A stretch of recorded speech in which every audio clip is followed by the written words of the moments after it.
За само неколку години бројот на вработени во Рек Битола се намали за 1/4, а интересот за работа во најголемиот производител на електрична енергија во државата постојано опаѓа.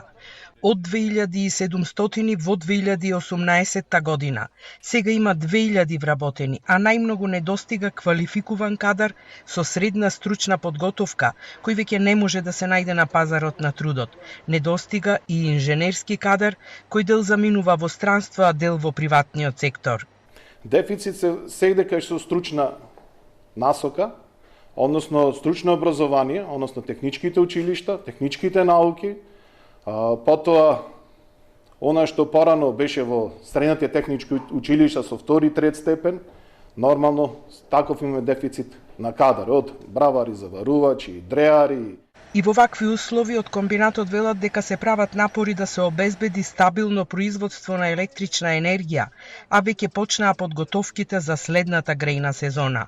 Во ремонт е првиот термоблок, а ќе се врати на мрежа следниот месец. Потоа ќе се ремонтира и вториот блок кој треба да се вклучи во системот на почетокот на септември. Заедно со негата која што е направена на третиот блок, рачунаме после септември да бидеме спремни зимската сезона да ја дочекаме со сите 3 блока да бидат спремни за работа. За поефикасен ископ на јаглен во рудниците се поместува јагленовиот систем за прв пат по 3 децении.